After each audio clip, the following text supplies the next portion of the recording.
Hi, I'm Sean McNamara from mindpossible.com, and you are probably a teacher or a group leader who's interested in teaching your friends and family and students telepathy.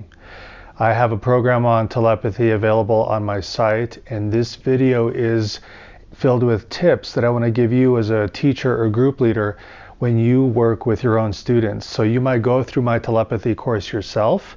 You might do it with a partner so that you're both working on the telepathy, going through the experience together. But then comes the day when you want to work with your own group of students. So this video includes 9 specific points of guidance that I'd like to offer you to help you in your journey of guiding other people to experience their own clairvoyance and telepathy. The first point is the most important thing in a telepathy or probably any psychic training class is that everyone present is as relaxed and comfortable as possible. If there's any tension in the room, any sense of stress or feeling hurried, that will kill people's ability to use their psychic senses. Stress and tension are not helpful in any way at all. So it's important to greet people, make them feel comfortable and welcome. And the other aspect of their comfort is to have snacks available. One point that I've discovered over and over again in my telepathy classes is that we're training people to use their brains in a very different way, which means their brains are going to be using glucose or energy at a more rapid rate than usual. So people might comment that while they're working with the training targets or some of the techniques, suddenly they feel a drop of energy. Suddenly their mind gets really fuzzy. Suddenly they just want to go to sleep. And that's because their brain has gone through a lot of the glucose stores. And they need some sort of snack or a beverage to give them some blood sugar. So having healthy snacks available, it doesn't have to be candy bars, but it could be, fruits or nuts or something more wholesome like that, so that their insulin doesn't spike too high, because that'll just make them sleepier 20 minutes later. But offering healthy snacks or beverages will also help people maintain their energy levels and their spirits while they're going through your class. The second point is you should set aside at least 3.5 hours to go through the entire training program. And you'll experience this when you go through the program yourself as a student through my online course. But you need to be flexible when working with your own students. So if there's not enough time, the full 3.5 hours, you can make it pass a little quicker. There's a segment on using colors to work with your clairvoyance and also using complex images. And I think in my online course I offer 5 different complex images. Each one takes a certain amount of time, but you could reduce that period by working with only 2 or 3 of the complex images instead of all 5, and that'll shorten your time. The other way to mediate how long your entire program is to limit the discussion between segments. And as you go through my online course, you'll see what segments include group conversation, because the group conversation is where a lot of the learning and shared experience comes from, and that's where a lot of people develop camaraderie with each other. So it's really important. You don't want to limit it too much, because conversation is really important, but you can limit it somewhat. The third point is, of course, we should be supportive of everyone who comes to our classes. And ideally, the first time you teach this to a group of people is people you've selected yourself, people you've specifically chosen to help you learn to be a teacher of this telepathy model. But sometimes that's not the case, and strangers show up, or if you do a public class, you never know who's going to show up. And here's some things that I notice. Often when people show up, some of them might claim to be trained psychics or mediums, or they have some special ability, they're especially intuitive, there's something that sets them apart from the other people. And I have to say that in all the classes I've taught, it's usually those people who show the least ability with telepathy training. And I don't know what that's about. It might be that they're putting undue pressure on themselves, or it might not be that they actually have the abilities that they claim to have, or it could be some other reason, but still, they need the same amount of nurturing and support as everybody else does. Don't assume because someone walks in saying that they're already very psychic, that they're actually going to be able to perform at that level. So when they stop or when they show that they can't perform and it's there for everyone to see, all they need is more support. And we can be open to them, be just as encouraging with them as we can with everyone else. Because if we put them on a pedestal, as teachers, we might accidentally ignore them and not offer them the support that they'll need during the class. So don't ignore them, even if they think that they're really special or advanced in some way. Another type of student you want to be aware of is the self-defeatist. The person who walks in already doubting their abilities, already thinking they're going to be the worst person in the room, already thinking or saying out loud that they can't do this. Those people also need a lot of support, and you can encourage them to just not express out loud their negativity. And it's not about denying them their negativity or telling them that they're not allowed to feel that way. It's just encourage them to use positive language instead. So you could say, instead of saying that you can't do this, how about saying, maybe I can do this and I still haven't had an experience yet, or I'm going to try my best, or I'm going to let go of my doubts and see what happens next. So try and encourage them that way to change their language. Again, not to deny their experience, but to open up new possibilities for them. And then finally, the other type of student to be careful about is the pseudo-skeptic. Now, skeptics, true skeptics, are open-minded. They're undecided. They're willing to see what happens and then make a decision. But pseudo-skeptics or fake skeptics come in and they're actually believing that none of this is real. So they're really believers instead of skeptics. And you'll notice them when they walk in, they're negative. They might say out loud, I don't believe in any of this stuff and I'm here to prove that it's not real, or something like that. Now, when I do public classes, in my registration form, I state specifically that people who are there to cause problems, who distract from the class, who create obstacles for the other classmates, that I have the right as the teacher to ask them to leave, because they're going to ruin everybody else's experience. And just having that on the registration form acts as a filter, because then those people who plan to do damage, they don't register, because they know they'll spend their money, they'll show up, and I'll quickly ask them to leave when it's clear that they're not there with the open-mindedness and positivity that's required to be successful in this program. The fourth point is that as the group leader, your primary job is to be patient with everybody. As much as possible, give them a chance to express their questions to you or to their classmates. Let them express their excitement. Let them celebrate their successes, because that's really important. Those are the memories of the takeaways, how they felt during the class. Focus on encouraging them as much as possible and not focusing on the misses, the times when they were not successful during a telepathy experiment or a clairvoyance experiment. Focus on the hits, the successes, any accuracy, any near accuracy, anytime it seems like they did perceive something, focus on the positive aspects. So the subconscious mind is temperamental and sensitive, and if all we do is punish or point out where people are going off track, or they're doing something wrong, or they're just not getting it, or they're just not being psychic, which is a terrible thing to say, but anytime we focus on that direction, that just shuts people down more. So focus on the positive. Try and draw positive connections.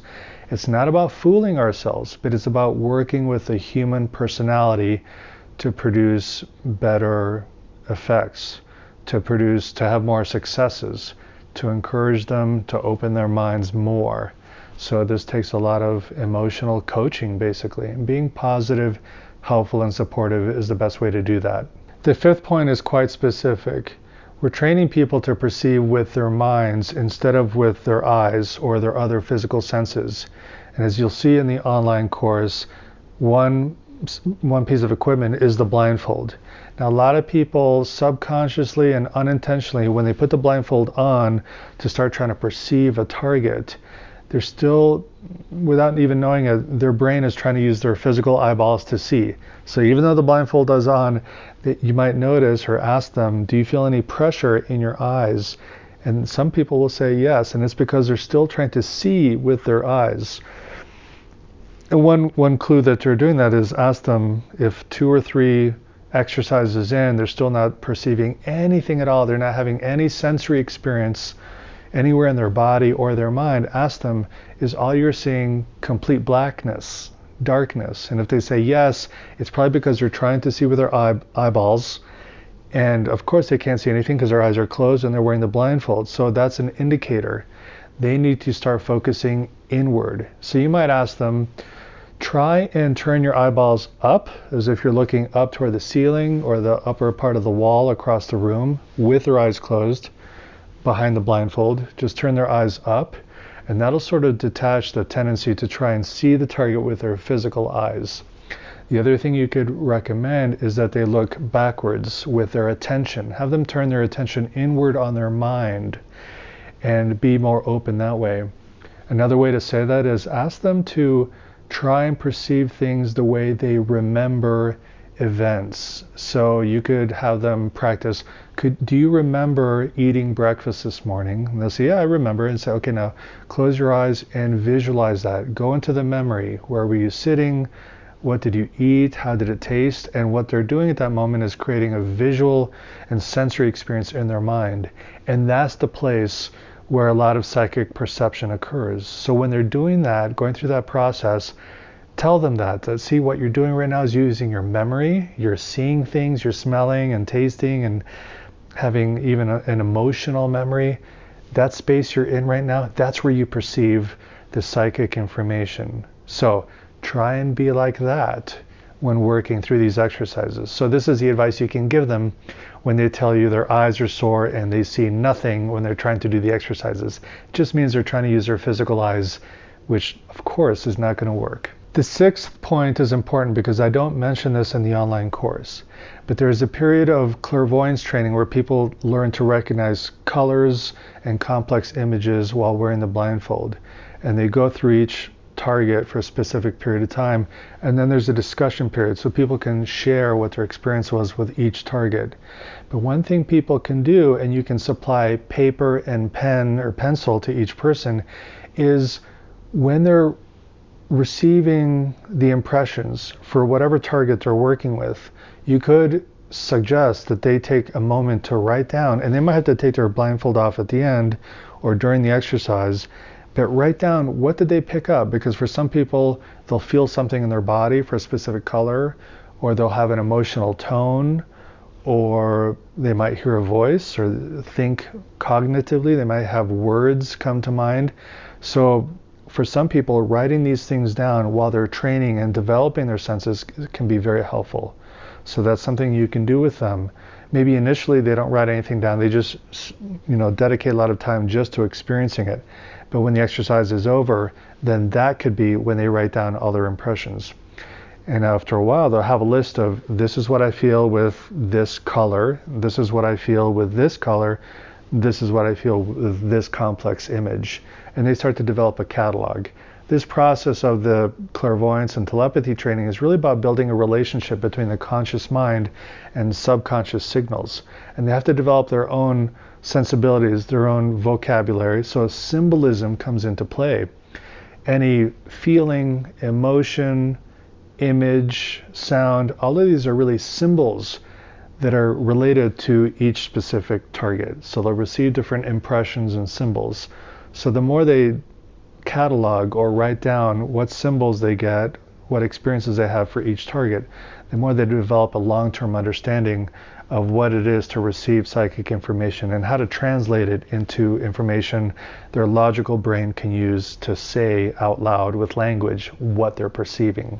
The seventh point is very fun to do as a group leader or a teacher, and this is introducing the use of a whiteboard or a chalkboard or a large piece of paper if you're working with a small group of people. During the telepathy phase of the telepathy course, because it really starts with clairvoyance training and then telepathy, there's an exercise where people start to receive the impressions from someone who's sending the psychic information.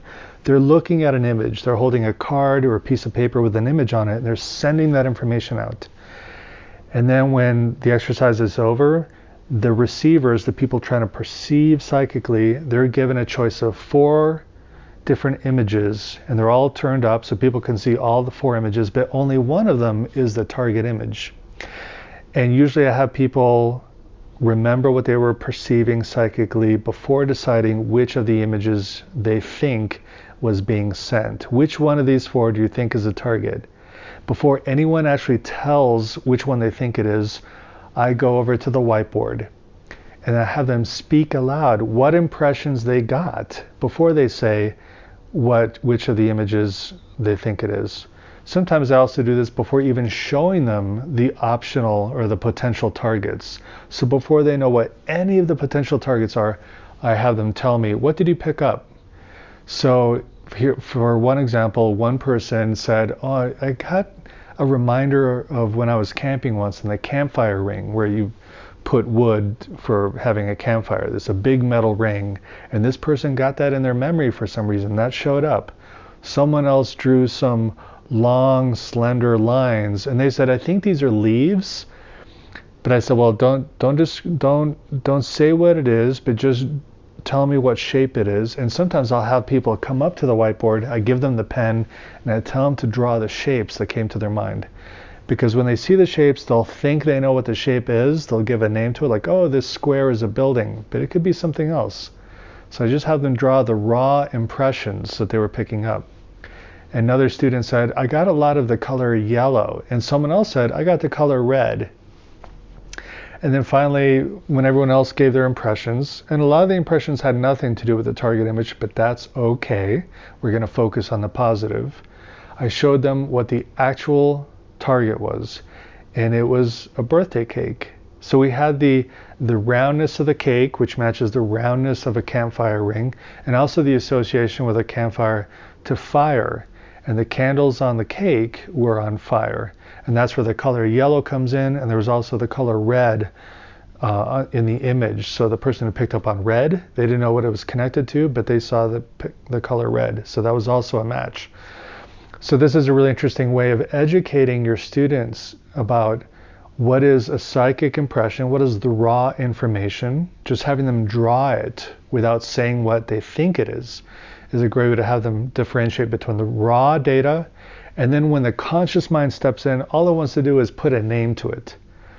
So when the person said campfire ring, that word campfire and ring, those words, that comes from the logical brain, from the conscious mind. But that's not what the subconscious mind or the psychic mind was picking up. It was picking up the actual target image. So there's a translation issue. Usually when people say they think they know what it is, they got the raw impression, but it's their left brain, their logical, rational mind, just trying to make sense of the impression, and it's giving it a label. It's basically guessing, and usually the guesses are wrong.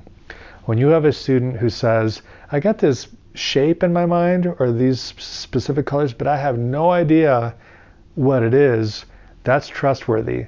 Have them come up to the whiteboard and just write down everything that they picked up, draw whatever shapes they got, and try and dissuade them from giving it a name, from guessing what it is, because all that stuff does not connect with the target, but the raw data does. And so we learn from each other by watching them draw on the whiteboard and write down what colors came to them, what emotions came to them. If any memories from their own past came up during the exercise, those memories could be connected to the target image.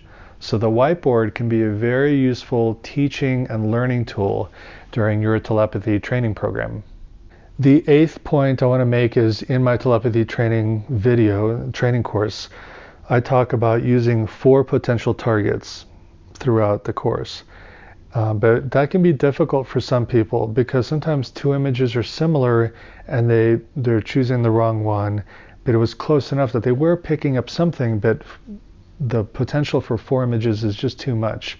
So you can use your judgment, and instead of giving them 4 potential targets, just work with 2. That reduces their chances, or increases their chances of success to 50-50 instead of 25%. And of course, the point here isn't to have a high score or to rate above 50% success. The point of this is to learn.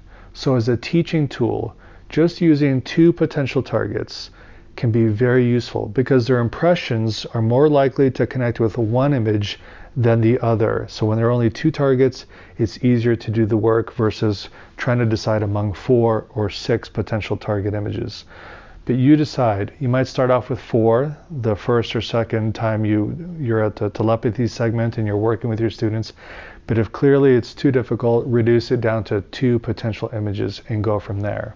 Finally, point number 9 is about the supplies you'll need, and the online course talks about that. So you'll want to watch the online course and that'll talk about what you need. I'll tell you now briefly, each person needs to have a blindfold or something that serves as a blindfold. So it could be a scarf or a piece of cloth, whatever. It doesn't have to be a commercially produced blindfold or a mask. Everyone is going to need a set of colors to work with, and in the course we use yellow, red, blue, and black, and ask each person to have 4 sheets of each color, because during certain periods they test themselves by shuffling the sheets and drawing one and trying to perceive what it is. So each person should have 4 sheets of each color. I don't use orange, I don't use pink, I don't use other colors, mostly out of a consideration for time and how much work it takes to go through all the colors in one session. But if you focus on yellow, black, red, and blue, it's a good starting point. It gives them a lot of information and does help them select or perceive targets during the telepathy phase of the online course. If you decide you want to train yourself with other colors, this course will teach you how to do that. If you want to introduce other colors when you're working with your students, feel free to do so. When you watch my online telepathy course, you'll understand how and why to use different colors in your training program, and how to use other complex images than the ones I've included in the online training program. The online course has the ability to download PDFs of 2-sided papers with each color. So if you have a color printer, you can just download the PDFs and print them out. It also has downloadable copies of the complex images, so you can print them out to hand out to your students. All right, well, those are the most important points I wanted to share with you, potential teacher or group leader of telepathy training. And of course, as I do in all my other books and courses, take what I have to offer and make it your own, run with it, improve it, change it. I'm non-dogmatic, so none of this is set in stone. It's all a big experiment in the end. Some of these techniques will work very well with some people and not with others. Or maybe your teaching style is different from mine. So change my material and make it better, make it work better for you and your students. So I wish you good luck and much success, and have lots of fun teaching people telepathy.